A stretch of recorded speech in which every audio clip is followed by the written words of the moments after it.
தாய் தமிழ் உறவுகளுக்கு வணக்கம். ஒரு வாரமாக நம்ம வீடியோ போடல, ஒரு சின்ன இடைவேளை ஆயிடுச்சு. ஏன்னா அதான் நேற்றே சொன்ன மாதிரி உடல்நிலை சரியில்லாத காரணத்தினால ஒரு வாரமாக நம்ம வீடியோ போடலை. அதான் நேற்று இப்படி சொல்லியிருப்பேன். நேற்று ஞாயிற்றுக்கிழமை என்று கூட நண்பருடன் ஒரு சின்ன பைக் ரிவ்யூக்காக போயிட்டு ஒரு நகைச்சுவையான ஒரு பைக் ரிவ்யூவாக இருக்கும். அதையெல்லாம் கொஞ்சம் பாருங்கள், நம்ம சேனலில் வரும். தமிழ் தேசியத்திற்குள் தெலுங்கர்கள் வரலாமா? ஏன் இந்த டாபிக்னு கேட்டிங்கன்னா, தமிழ்நாட்டில் மிக அதிகப்படியாக தமிழ் பேசும் மக்கள் உள்ளனர், சரிங்களா? அதுக்கு அடுத்து பார்த்தீங்கன்னா தெலுங்கு பேசக்கூடிய மக்கள் தான் இருக்காங்க. அதாவது இரண்டாம் இடத்துல அதிகப்படியான தெலுங்கு பேசும் மக்கள் தான் இருக்காங்க. தெலுங்கு பேசும் மக்களுக்கும் தெலுங்கர்களுக்கும் தமிழர்களுக்கும் ஒரு உறவு முறையே நிறைய அங்கங்கே நம்ம உறவு முறையே இருக்குது. இப்போ எங்கள் ஊர்லாம் உசிலம்பட்டி பக்கத்தில் ஒரு கிராமம் தான், ஒரு அடப்பட்டிக்காடு தான், ஒரு சின்ன கிராமம் தான். பக்கத்தில் ஒரு 500-600 வீடு இருக்கும். 500-600 வீட்டில் அதிகமாக தெலுங்கு பேசக்கூடிய மக்கள் தான் இருப்பாங்க. என்ன அதுன்னு கேட்டிங்கன்னா, எங்கள் ஊரில் அதிகாலையில் எழுந்திரிச்சு டீ குடிக்கிறதா இருந்தால் கூட அங்கே தான் போய் குடிப்பாங்க. அங்கே போனால் அவங்க என்னமோ ஒரு வேண்டா விருப்பம் பார்க்க மாட்டாங்க. வாங்க மாப்பிள்ளை, வாங்க மச்சான், வாங்க பாவா அப்படின்னு தான் சொல்லி என்ன சொல்கிறது, ஒரு உறவு முறையாக தான் தமிழர்களுக்கும் தெலுங்கர்களுக்கும் இப்போ சில வருடங்களாக ஒரு உறவு முறையாக தான் போயிட்டுருக்கோம். ஆனால் ஓட்டு அரசியல்னு வந்தால் ஒரு தமிழ் தேசியத்தை ஆதரிச்சோ, ஒரு தமிழ் கட்சிக்கோ, ஒரு தமிழர் சார்ந்த ஒரு இதுக்கோ தெலுங்கர்கள் முன்வர மாட்டாங்க. நான் சின்ன வயசுல இருந்து பார்த்துருக்கேன். அந்த ஊருக்கெல்லாம் போனோம்னா அங்கே இருக்கிறவங்க எல்லாருமே ஒரு திமுகவை சாடி தான் இருப்பாங்க. ஒரு பரம்பரை திமுக அப்படின்வாங்க. இப்போ வரைக்குமே என்ன சொல்றது, என்னுடைய நண்பர்கள், அதாவது நான் அந்த பசங்களெல்லாம் மாப்பிள்ளை அப்படின்னு தான் சொல்லி கூப்பிடுவேன். அவங்களே மேக்சிமம் திமுக சார்ந்து தான் இருக்காங்க. திராவிடர்கள் எல்லாருமே தெலுங்கர்கள்னு நம்ம சொல்லலை. ஆனால் திராவிடத்தை தூக்கி பிடிக்கிறவங்க எல்லாமே தெலுங்கர்களாக தான் இருக்காங்க. எல்லாம் நம்ம அந்த காலத்தில் எல்லாம் படையெடுத்து வந்தீங்க, ஆண்டைங்க, எல்லாம் சரி, ஓகே. ஆனால் இன்றளவும் கூட ஒரு தமிழ்நாட்டிற்குள் ஒரு தமிழ் தேசிய அரசியலை ஒரு மலர செய்வதற்கான சூழ்நிலை தமிழர்கிட்ட இருந்தாலும், சொல்லப்போனால் தமிழர்களே நம்மளே ஒரு கேடு கெட்ட கேவலமான ஆளுகளாக தான் இருக்கும். ஏன்னா ஒரு தமிழங்களே தமிழ் தேசியத்தை ஆதரிக்காமல் சுற்றி எடுத்துடுறாங்க. தெலுங்கு பேசக்கூடியவர்கள் ஏன் தமிழ் தேசியம் ஆதரிக்கணும்னு நான் சொல்கிறேன்னா, இன வெறுப்பு நம்மக்கிட்ட வேண்டாம் அப்படிங்கிறதுக்காக தான் முழுக்க. இப்போ தெலுங்கர்கள் நம்ம மண்ணில் வாழ்ந்துட்டு இருக்காங்க. ஒரு காலத்தில் நம்ம ஆண்டாங்க, அதில் எந்த மாற்று கருத்தும் இல்லை. இனிமேலும் வாழ போகிறாங்க. திடீர்னு நாளைக்கு ஒரு தமிழ் தேசிய ஆட்சியை வந்தாலும் இருக்கிறவங்களை போகிற நம்ம என்ன அடித்து வச்சுட்டு உங்கள் ஊருக்கு போங்கடானா நம்ம சொல்ல போகிறோம்? தமிழர் மாண்புலியே அந்த மாதிரி எந்த இதுவுமே கிடையாது. வந்தவரை வாழ வச்சு பார்த்துட்டு தான் நம்ம பழக்கம். இப்போ வந்தவரை ஆளை வச்சு பார்த்துக்கிட்டு இருக்கோம், சரிங்களா? தமிழ் தேசிய அரசியலுங்கிறது ஒரு மனித குலத்துக்கு எதிரான அரசியல் என்றுமே ஒருபோதும் தமிழ் தேசியம் செய்யாது. அதனால ஆங்காங்கே இருக்கக்கூடிய தெலுங்கு பேசக்கூடிய என் சொந்தங்கள், நம் சொந்தங்கள், உங்களுக்கு நாங்கள் இன்னும் சொந்தக்காரங்களை தான் பார்க்கோம். ஏன்னா எங்கள் ஊருக்கும் பக்கத்து ஊருக்கும் அவ்வளவு நெருக்கமான உறவு முறை இருக்குது. இன்றளவும் கூட அது இருக்குது, ஒரு கசப்பு இல்லாமல் இருக்குது.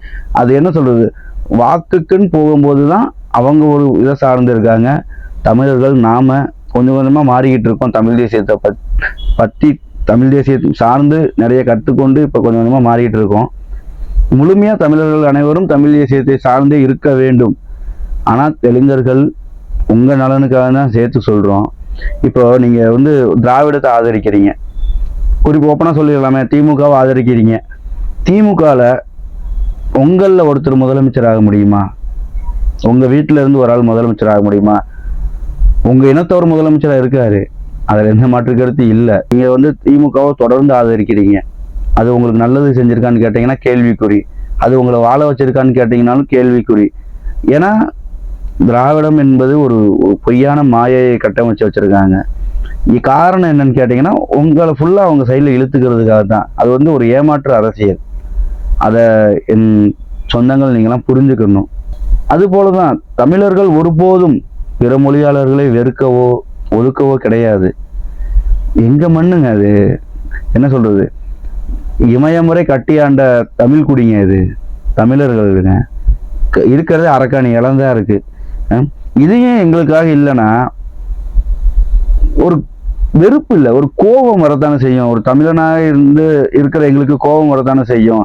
இப்போ எங்கள் வீட்டிலே வச்சுக்கிறோமே, எங்கள் வீட்டில் வந்து எங்கள் அப்பன் குடும்பத்தை பார்க்காம எவனோ ஒருத்தன் பார்த்துட்டு வந்தால் எப்படி இருக்கும்? உள்ளே இருந்து அப்படியே எல்லாமே எரியும்ல நமக்கு. வெட்டி எரியடா அப்படின்றது தானே நமக்கு தோணும்.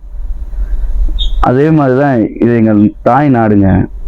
இது வந்து தமிழரோட பூமி. இது நீங்கள் ஒரு காலத்தில் தெலுங்கர்கள் வந்து வந்தீங்க, ஆண்டைங்க, இன்றளவும் வாழ்ந்து கொண்டிருக்கீங்க. நல்ல விஷயம் அதெல்லாம் வந்து ஒரு. ஆனால் தெலுங்கர்கள் திராவிடத்தை தூக்கி எறிய வேண்டும். அந்த நிலைக்கு நீங்கள் வர வேண்டும். ஏன்னா திராவிடம் ஒருபோதும் உங்களுக்காக நிற்காது. தமிழ் தேசியம்தான் உங்களை வந்து காப்பாற்றும், உங்களுக்காக நிற்கும். அதான் சொன்னேன்ல, மாப்பிள்ளை ஒருத்தர் இருக்கான். மாப்பிள்ளை தான் இன்னும் திராவிடத்தை தான் ஆதரிச்சிட்டு இருக்கா மாப்பிள்ளை. இன்னும் டெய்லி ஸ்டேட்டஸ் போடுவாப்புல, எல்லாம் ஓகே. இப்போ தான் ஒரு சமீபத்தில் தான் அவனுக்கு திருமணம் நடந்தது. திருமணம் நடக்கிறதுக்கு முன்னாடி மாப்பிள்ளை ஒரு கிட்னி போயிடுச்சு மாப்பிள்ளை, கொஞ்சம் தேவைப்படுது மாப்பிள்ளைன்னு கேட்டால் கூட கிட்னியை கழட்டி கொடுத்துருப்பான். அந்த அளவுக்கு ஒரு என்ன சொல்றது, ஒரு உறவு முறையான தமிழர்களுக்கும் தெலுங்கர்களுக்கும் அந்த அளவுக்கு ஒரு உறவு முறையோடு இருக்கிற நம்ம அரசியல்னு வந்துட்டா மட்டும் பிரிஞ்சிடுறோம், ஒரு வெறுப்பாயிடுறோம். என் அன்பார்ந்த தெலுங்கு சமூகங்களே மற்றும் பிற மொழி சமூகங்களே, உங்கள் அனைவருக்குமான அரசியல் வந்து தமிழ் தேசியம்தான். முழுமையாக நீங்கள் மனதார ஆதரிக்கணும். அதே போல தான் தமிழர்கள் நீங்களும் விழித்து கொள்ளணும். தயவு செஞ்சு என் அறிவார்ந்த தமிழ் சமூகங்களே, தயவு செஞ்சு விழித்து கொள்ளுங்கள். அங்கே அடைக்கலம் தேடி வந்தவன் தான் சிங்களவன், அடித்து விரட்டுனான். நம்ம ஊர்லேயே அவங்கள அகதியாக தான் வச்சுருக்காங்க, சரிங்களா? ஆனால் இந்த நிலத்தை விட்டு நம்ம போனோம்னா போகிறதுக்கான இடம் இல்லை தம்பி. இனிமே நம்ம போய் சேர்ந்து வாழ்கிறதுக்கான இடம் இல்லை. ஏன்னா சேர சோழ பாண்டியனும் கட்டி ஆண்ட மண்ணு இது, இந்த தமிழ் பூமி. உலகத்தையே ஆண்டா நம்ம பாட்டன் சோழன், குமரிகண்டத்தை கட்டி ஆண்டா நம்ம பாட்டன் பாண்டியன். ஆனால் இன்னைக்கு பார்த்தீங்கன்னா எல்லாத்துக்குமே ஏந்திர நிலைமையில தான் நம்ம இருக்கோம். ஏந்த வச்சுட்டாங்க. எல்லாரும் விழித்து கொள்ளுங்கள். அரசியலில் ஒரு புதிய மாற்றத்தை நம்ம கொண்டு வரணும். நமக்கான அரசியலா இருக்கணும். அது ஏதோ புதிய மாற்றத்தை கொண்டு வரணுன்றதுக்காக என்ன சொல்றது, அண்ணன் விஜய் சார்ந்தோ ஒரு திரை கவர்ச்சியை சார்ந்தோ நம்ம போயிடக்கூடாது. இன்றைக்கு வந்து பரவலா நீங்க பேசுறீங்க. அண்ணன் விஜய் வந்து யாரோட ஒப்பிடுறீங்கன்னா பாலாவோடையோ அண்ணன் ராகவ லாரன்ஸோடயோ நீங்க ஒப்பிடுறீங்க. என்னை கேட்டால் அதுவுமே நான் தப்புன்னு தான் சொல்லுவேன். தயவு செஞ்சு திரை கவர்ச்சியை அரசியலுக்குள் கொண்டு வராதீர்கள் என் அறிவார்ந்த தமிழ் சொந்தங்களே. அரசியல் வேறு, சினிமா வேறு, சரிங்களா? அரசியல் இந்த திரை பிம்பத்தை வந்து நீங்க என்ன சொல்றது, விஜய்க்கு கம்பேரிட்டிவா அஜித்தை கொண்டு வர்றது, விஜய்க்கு கம்பேரிட்டிவா ஒரு ராகவ லாரன்ஸை கொண்டு வருது, விஜய்க்கு கம்பேரிட்டிவா ஒரு பாலாவை கொண்டு வருது. வேணாம். அண்ணன் விஜயை நம்ம எதிர்க்கிறோம் 100 விழுக்காடு, எந்த சமரசமும் இல்லாம எதிர்க்கிறோம். ஏன்னா அவர் கொண்டு வர அரசியல் அந்த மாதிரியான அரசியல். திராவிடத்தை நம்ம ஒழிச்சு கட்டணும்னு பார்த்தா திராவிடத்தை தூக்கிட்டு வராரு, பெரியாரை தூக்கிட்டு வராரு. நம்ம அதை முழுமையா நம்ம எதிர்க்கிறோம். ஆனா அதற்காக அண்ணன் விஜய பேசணும். அண்ணன் விஜயின் மேல இருக்கிற பிழையை நம்ம பேசணும். அண்ணன் விஜய் செய்யக்கூடிய தவறுகளை நம்ம பேசணும். அண்ணன் விஜய் பின்னால் இருக்கிற அந்த கூட்டத்தை அரசியல் மையமாக்காத அண்ணன் விஜயை நம்ம பேசணும். ஒரு சினிமால இருந்து வந்தவர்களுக்காக இன்னும் அதுக்கு ஆப்போசிட்டா இருக்கிற நம்ம அஜித்தை வந்து ஆதரிச்சு பேசி இது பண்றதுக்கெல்லாம் நம்ம வந்து ஒரு முற்றிலும் தவிர்க்கக்கூடிய விஷயம்தான் நம்ம, சரிங்களா? என்ன பேசணும்னா, அண்ணன் திரு அஜித் வந்து ஒரு விஷயம் சொல்லியிருக்காரு. பல கருத்துக்கள் எனக்கு அதுல வந்து உடன்பாடு உள்ளது. ஆனா ஒரு விஷயம் சொல்லியிருக்காரு, என்னுடைய அதிகபட்ச அரசியலை வாக்கு செலுத்துவதுன்னு. ஓகே, 100 விழுக்காடு அதெல்லாம் வரவேற்கத்தக்கது. ஆனா அதை வந்து யாருக்கு எதிராக பேசுறோம்னா, நம்ம அண்ணன் விஜய்க்காக எதிராக பேசுறோம். அண்ணன் விஜய் வேறு, அண்ணன் அஜித் வேறு. அண்ணன் விஜய் எதிர்க்கிறோமா, அவர் அரசியல் கொண்டாரு, அரசியல் ரீதியாக முழுமையா எதிர்க்கலாம் வாங்க. ஆனா அவருக்கு கம்பேரிட்டிவா இன்னொருத்தரை கொண்டு வராதீங்க தயவு செஞ்சு. ஆகவே என் அறிவார்ந்த தமிழ் சமூகங்களே, என் சொந்தங்களே, இன்னும் முற்றிலுமா நம்ம தமிழ் தேசிய அரசியலை முன்னோக்கி எடுத்து செல்வோம். அதற்காக பாடுபடுவோம்.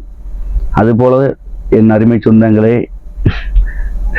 என் மாமன் மைத்துனர்களே, ஏன்னா நம்ம வந்து பக்கத்தூர்காரங்களாம் அப்படிதான் நம்ம பேசிக்கிட்டு இருக்கோம். அதனாலேயே அப்படியே பேசிடுவோமே. தெலுங்கு பேசக்கூடிய சமூகங்கள், உங்களுக்கான அரசியலும் தமிழ் தேசியம்தான். நீங்கள் முற்றிலும் 100 விழுக்காடு எந்த ஒரு பாரபட்சமும் இல்லாமல் தமிழ் தேசியத்தை தான் நீங்கள் ஆதரிக்க வேண்டும். நன்றி. வணக்கம்.